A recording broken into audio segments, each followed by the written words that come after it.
Welcome back to the Scurv podcast. I think this one is going to be a good topic.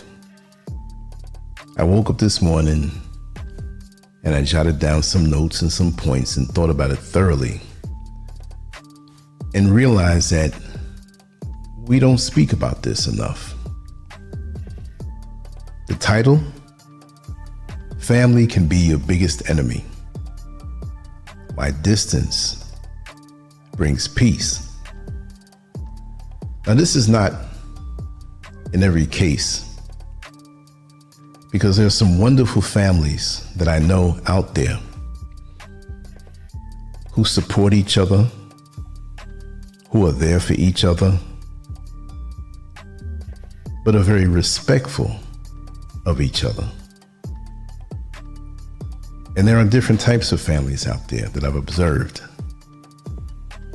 And one of the reasons why I have observed the bigger collection of families more so is because I grew up as an only child. But I do have an older brother, 11 years older. And he has a different father. That made no difference to me. But his lifestyle is something that never made me really vibe with him, as he was always into drugs, unfortunately. But all through my childhood, I have a wonderful family aside from that situation. The support, the love, the encouragement. I realized that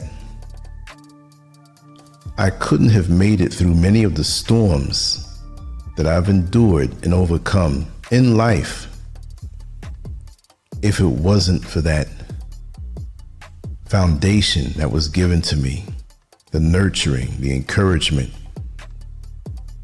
And I realized that when you get out into the world and you get a little older, there are people who will try to tear you down.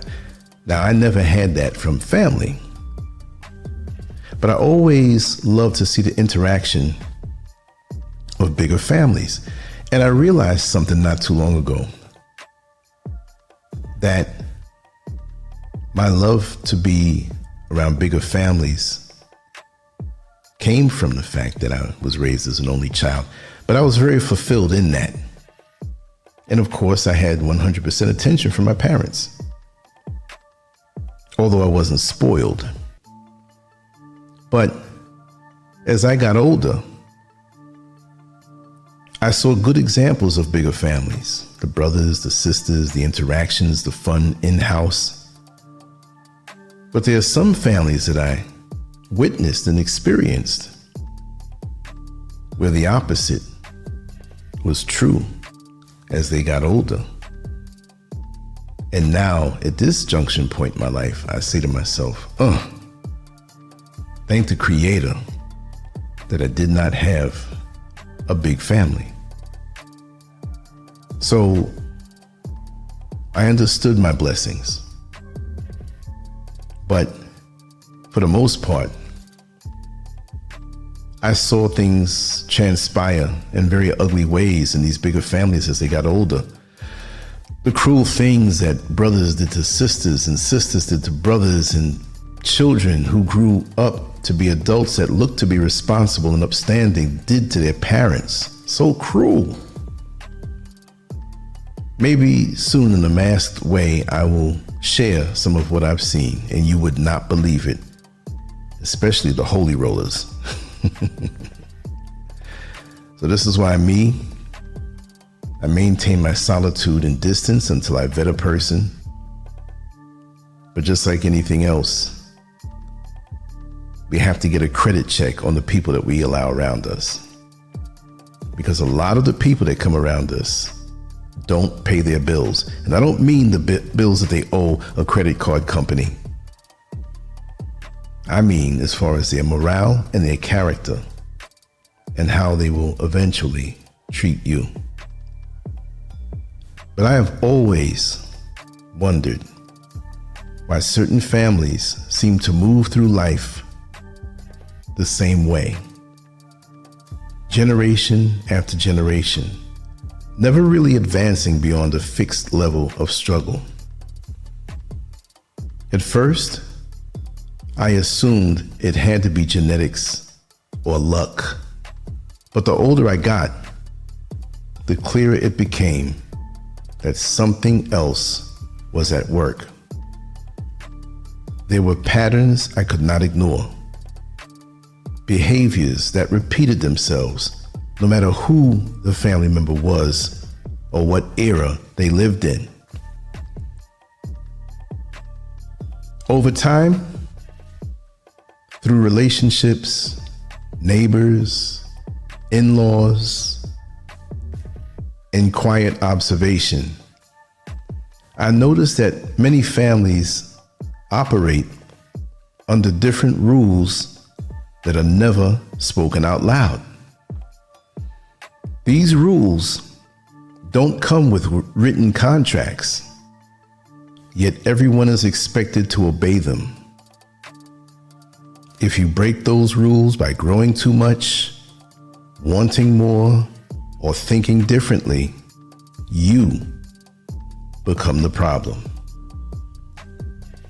What shocked me most was how quickly encouragement could turn into resentment.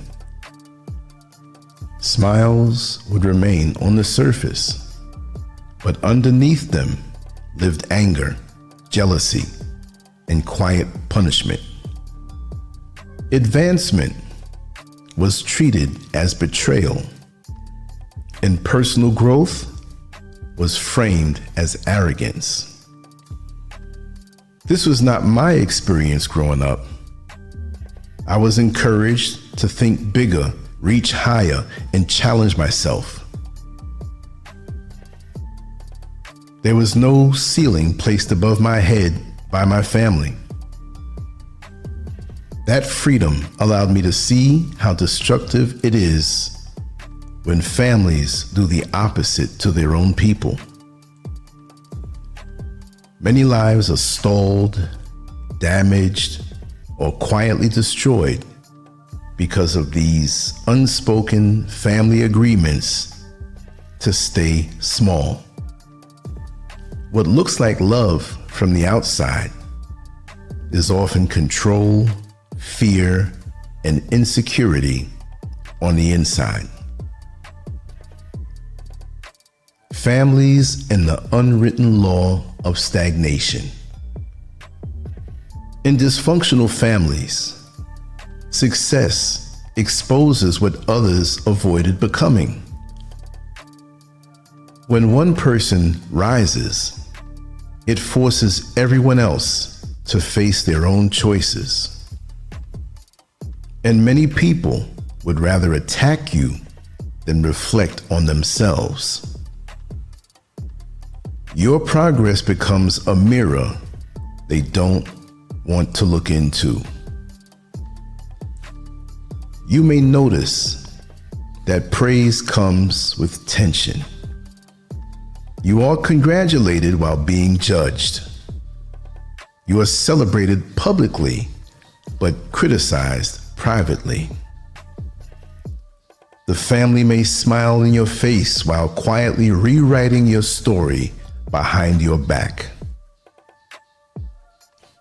This dynamic becomes even more dangerous when you are building a future, forming relationships, or gaining independence. The closer you get to real freedom, the more resistance you feel. This is when the sabotage begins. I have a few examples here that I want to share, and I would say the examples are unlimited with these types of families where you have these unwritten rules of family stagnation. But I'll give you a few. Number one, the relationship upgrade. You truly learn how toxic a family can be when you enter a healthy, fulfilling relationship. When you connect with someone who brings peace, stability, and emotional growth, certain family members feel threatened, not because they want the best for you, but because they never had it themselves. They will plant seeds of doubt while pretending to be supportive. They will smile at your partner while questioning their intentions behind your back. Their past relationship failures become warnings they try to place on your future. As your bond grows stronger, their interference increases. Lonely relatives, bitter relatives, and emotionally broken relatives begin projecting their pain onto you. Men who failed at commitment will accuse your partner of being untrustworthy. Women who tolerated dysfunction will warn you not to expect too much happiness. Early relationships are fragile. Just like fresh concrete, they need time to set. Allowing too many people to walk through your private space too early can ruin what you're building. Boundaries are not cruelty. They are protection. Number 2, the career or financial breakthrough. Nothing exposes hidden resentment like financial growth. A better job, a successful business, or a sudden rise in income can turn family into critics overnight. The narrative shifts from "we're proud of you" to "you've changed." Requests for money soon follow, not for emergencies, but for comfort and convenience. These requests are often traps. If you give, you are expected to keep giving.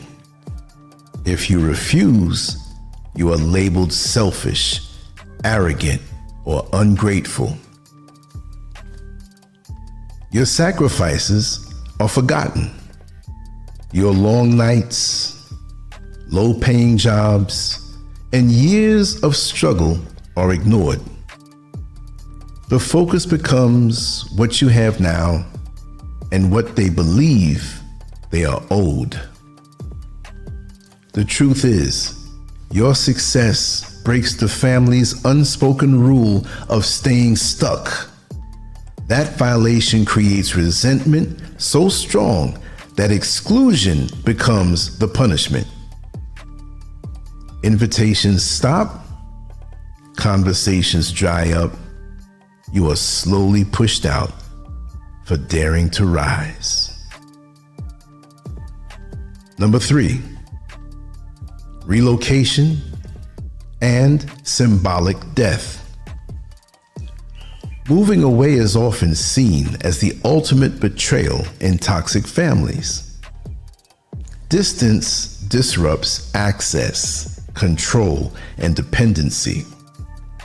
When you relocate far enough, it becomes harder for people to drop by unannounced or manufacture emergencies. Relocation exposes true feelings. Some family members react as if you have abandoned them, even though they never supported your growth. What they really lost was access to your time, energy, and resources. In some cases, emotional separation becomes complete. Communication stops. Even in death, stories are rewritten. Your contributions are minimized, and your absence is resented because you are no longer available to be used. Distance can be painful, but it often brings clarity and peace that proximity never allowed. Number 4, the family caretaker trap. Every dysfunctional family has one person assigned to carry everyone else.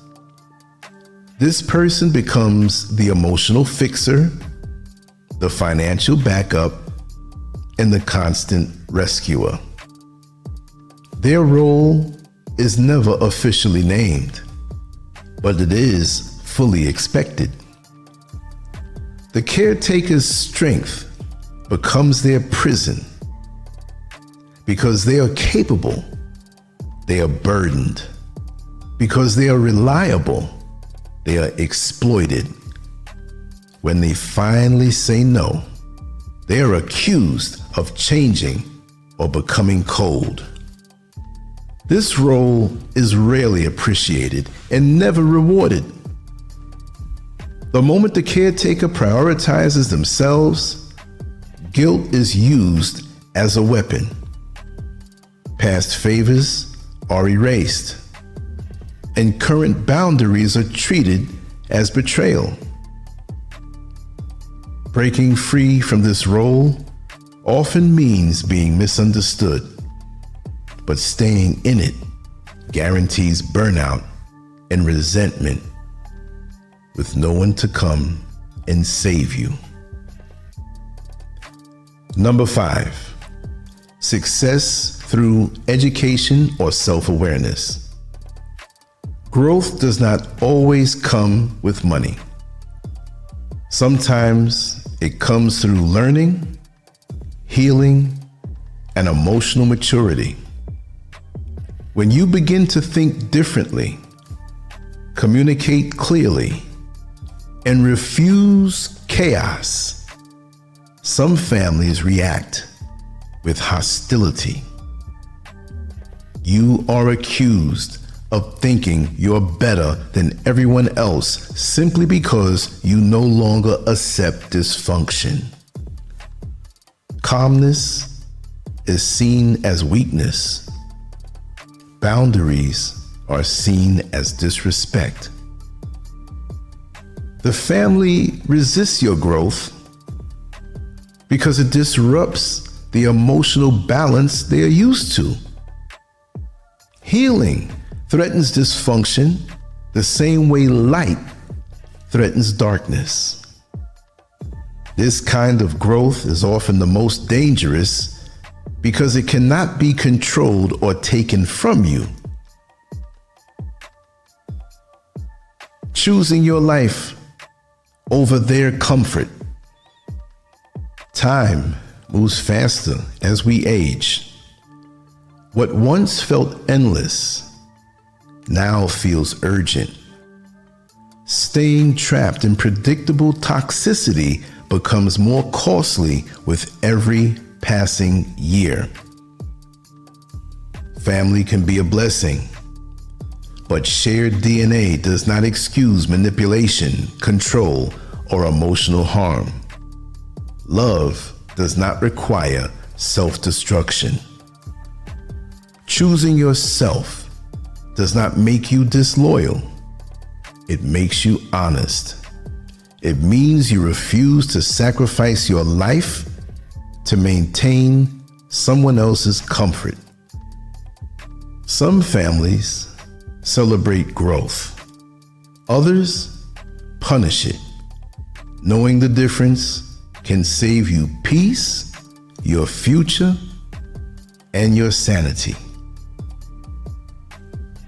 I hope you enjoyed those words, and beyond enjoying it,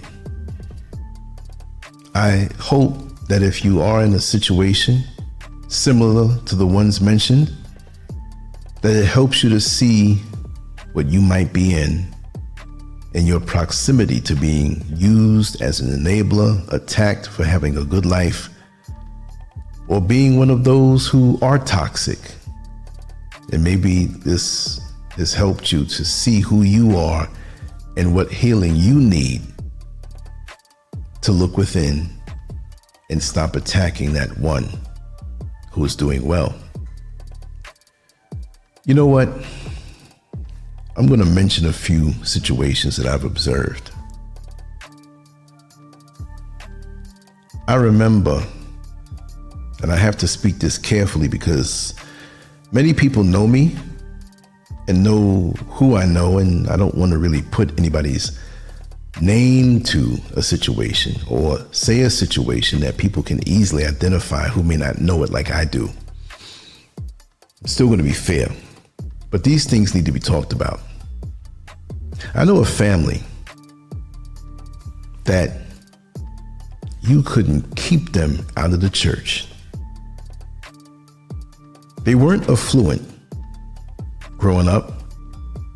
They had many children, sons and daughters. They were basically struggling. It wasn't a single mother situation, but the father wasn't well. His health was definitely not well. But they got by. They had faith. But for some reason,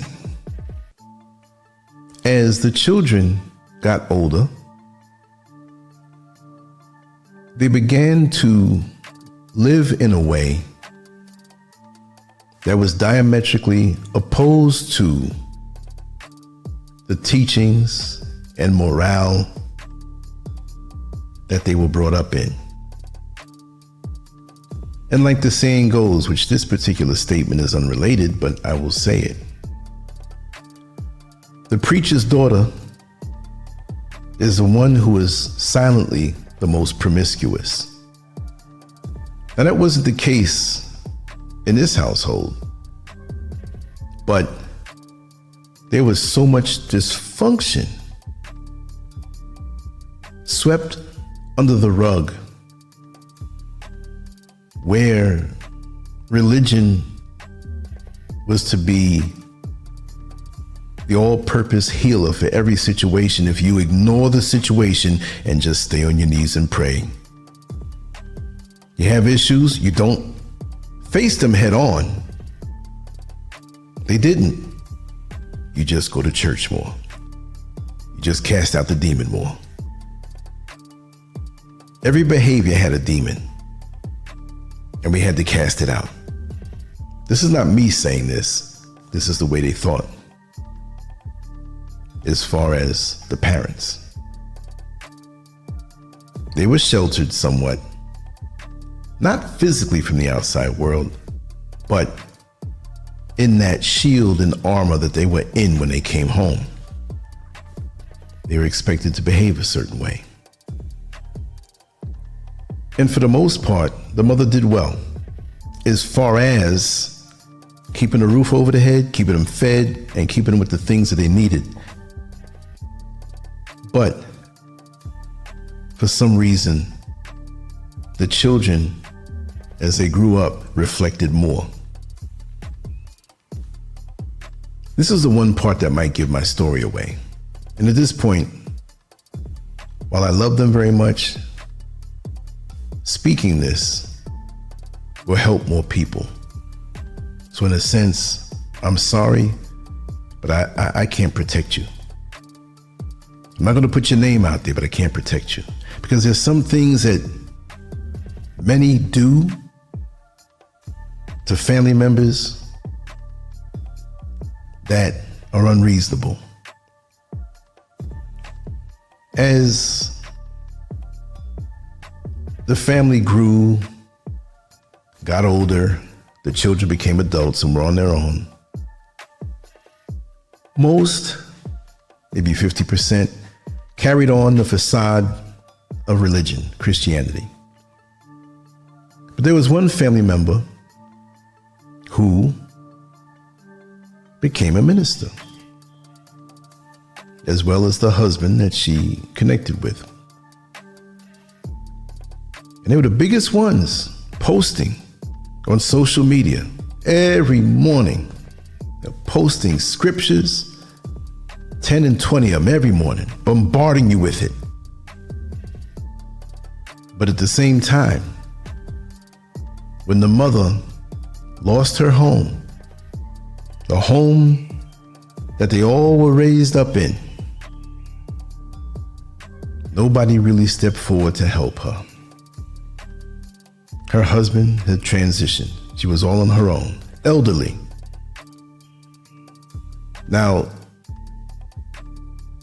she lost the ability to live in it because it caught on fire and burnt down. She received a hefty paycheck, or check, not paycheck, but check, from the insurance company. A really good amount that pretty much possibly surpassed the value of that home because they were there for so long. I don't know how it happened, but it happened. Bless her. She deserves it. But the one holy roller daughter saw something else in the situation. Out of all those children, you mean that no one would take their mother in, and they all pitch in and rotate and help. One who raised all of them, worked hard in the little local service she provided. Again, I don't want to put out too much detail because I don't want to expose them to any shame, those who are innocent. But the one daughter who was a minister and had the minister husband posting up all of the scriptures on Facebook, Instagram, and a few others, talking about how blessed and highly favored they are. And they were favored. They were doing well. They were doing well. So you would think out of all of them that she would be the one to step forward and say, Mama, come on home. You took the time to raise me. My home is your home because you did right by me. That wasn't the case. And I'm not supposed to know this, but I do. Word has a way of getting around. What did she do? The mother didn't have a place to go. The daughter said, if you come and stay with me, you're going to have to give up that entire check that you got from the insurance company. Now, for the time that it took to get the check after the fire, it was a good little while. In that time, there were certain church members that took her in, but after a time, they got that look on the face every time they saw her every morning sleeping on the couch. She might have been through 4 or 5 different saved and sanctified, her holy church roller friends, but she found out that that didn't count for so much.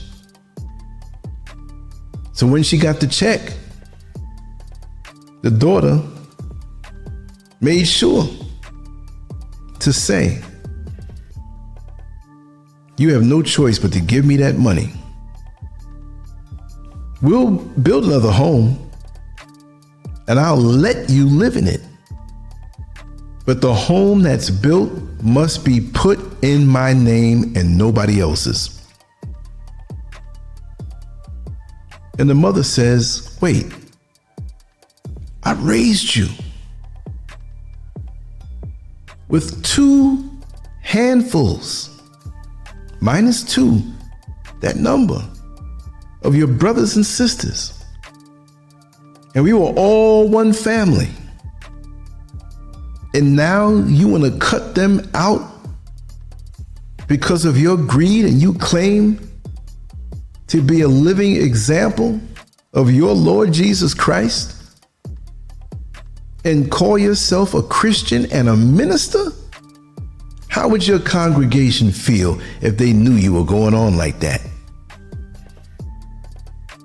And the daughter said, I don't care. You put that check in my account. We'll build this home where I want it. I'll let you live in it. Let you?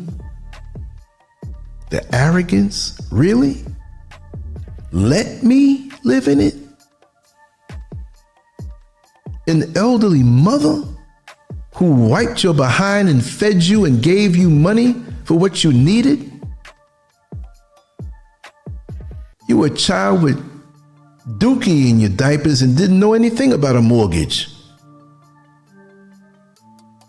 You didn't know anything about groceries and cooking and keeping the lights on. And you talk about you're gonna let me live in a home or a house that my hard-earned money and your father, because even though he wasn't able to financially contribute, he supported me and he was always there. How dare you? Do you think the daughter broke down and apologized? Do you think the daughter thought about her words and begged forgiveness? No. As far as I know, the last part of this story that I know is that their daughter, with all of her silent siblings, some who were doing well and some who weren't doing too well, some who passed away, but that daughter slept well at night as she prepared her sermons for her congregation with her minister husband, with their Facebook pages that look so glorious.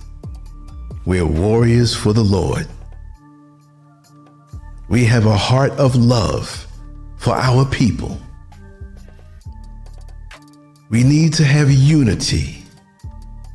And we do things in the community to uplift everyone else. But you want to hear the punchline? They did all of that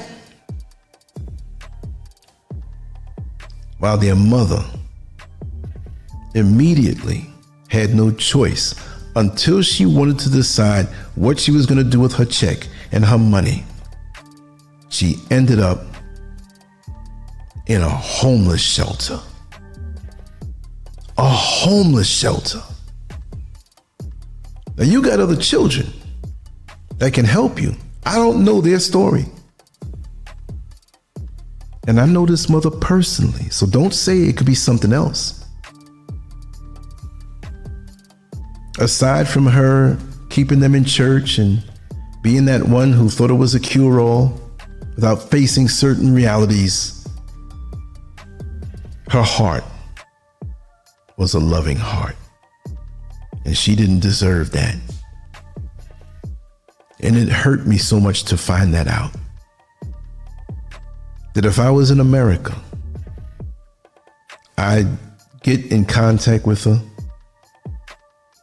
and make sure she can come and live with me. Yes, I would. I'm not saying that to try to appear to be a good guy, but I know this woman from single digit ages, the late 60s. I found this out after I moved to Ghana. And now, I don't wish to contact that particular daughter, but I would love to find out, as I lost contact with the whole family.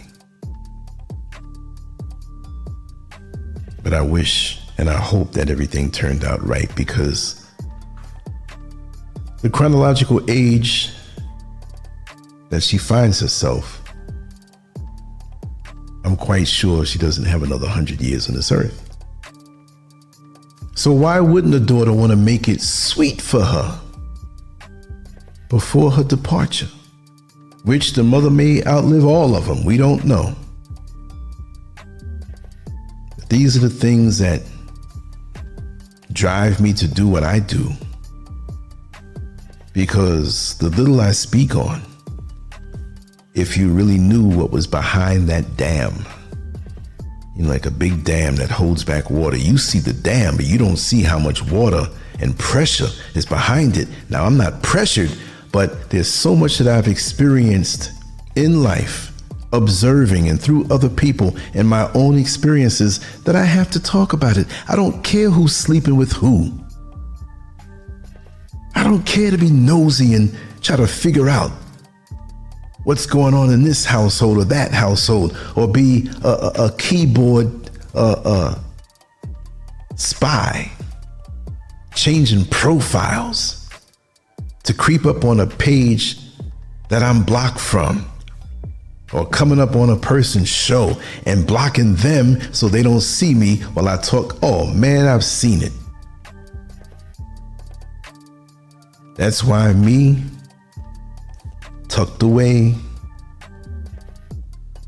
in the mountains of the eastern region of Ghana, I am happy in my solitude, and I am happy with the small immediate family that leaves me, aside from my brother, who I just don't know how to contact him. But aside from him, leaves me as the sole survivor. That's a heck of a responsibility when you think of it. This is why I have to talk on the things that I've experienced. Do I think I'm some kind of celebrity? No. Am I looking for attention? No. But I've seen many people who have greatness in them, who have transitioned and taken their stories and their experiences with them. Great, talented people that I have met through my mother and through my father, who didn't have the internet to share and leverage to help other people. Yet, we have a social media that should be renamed as dysfunctional media or toxic media, because the majority of what is out there that finds us in our timeline reduces us to something less than what we were meant to be. So while we are concerned with how our pictures look when they're uploaded, because some of y'all will take 100 pictures until you get that one that you're going to use before you remove pimples and the dark circles under your eyes and lightening your skin and all of that foolishness. You're more concerned with that, but you're not concerned with your own family. Now, some of you are correct in distancing yourself from certain DNA sharers,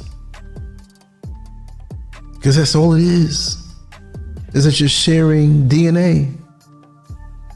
And you find that the real family that you have, they may not be related to you by blood, but your spirit, your heart, your intentions are right in line. They may not even look like anything like you, but they're family. So when you see certain people who don't bother with their family, after the things that those family members have done to them, they can twist it around and say, oh, they're a terrible person, or the outsiders don't really know what went down. And it's not for you to say.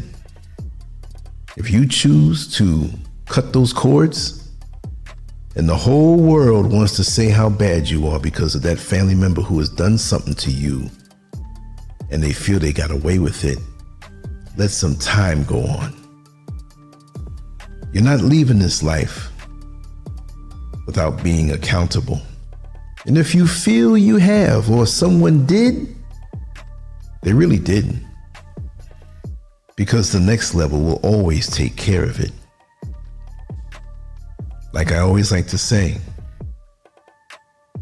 you can see that shoplifter in the store shoving all types of merchandise in their pockets.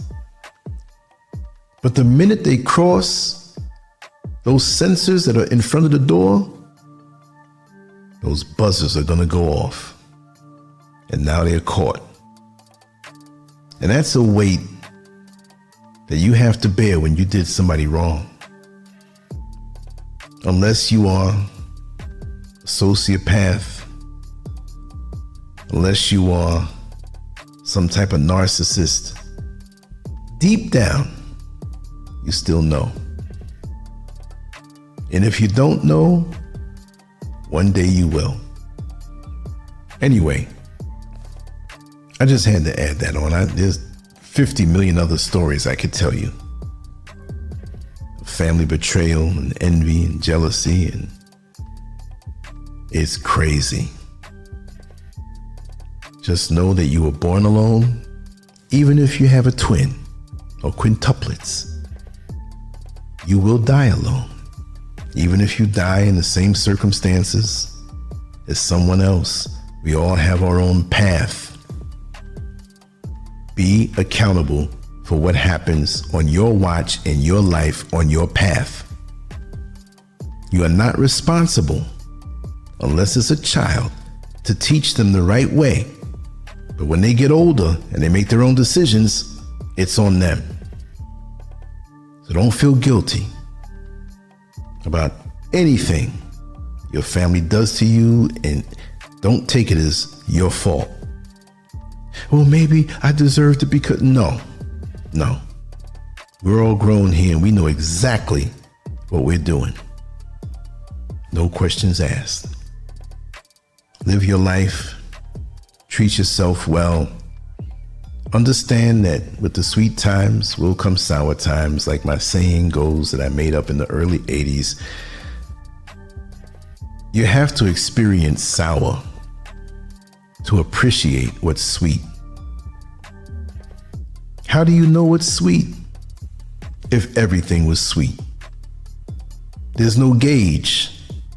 There's no comparison to know. How do you know what's hot unless you know what's cold? So the sour things that we have to endure in this life is a setup for the sweetness that will be there. Just don't let anybody rob you of that sweetness. And don't even let family members who are dysfunctional, toxic, and your hidden enemies take away your joy. That's one of the biggest challenges most of us will face, because that's the most hurtful betrayal. But once you get over that, the sky is the limit. Let me know what you think. Let's hit that comment section and keep the conversation going. There's so much more I have to say. If you want me to continue in another episode on the same topic, let me know. I got so much more to say, but I don't want to take up too much of your time, and I daggone sure don't want to make your ears drop off, because I know I can talk. Anyway, thank you so much for being here. I appreciate your presence. I appreciate your support. And since I am barred from a lot of social media platforms, I'll say it this way. Share this content. Go to LANCESCURVX.com, LANCESCURVX.com, and input your email address so you can get this stuff directly, so the social media platforms won't be able to stop a direct relationship when I'm sharing this content. And I'm open to talk about any subject in human nature that you'd like to speak about. And if you'd like to come on, let me know, and we can have a conversation on any topic that you wish, as long as it's not the usual social media trash. I don't do that here, right? WhatsApp 407-590-0755. Again, on WhatsApp, that's the United States code, 407 590-0755. Reach out to me anytime. Text messages are better because there's a lot of different time zones out there, and sometimes I do sleep. So throw me a text and I'll respond. Much love to you all. I'm gonna grab a bite to eat and I'll be on to the next one. We have a lot of content coming today. LANCESCURV out. Peace.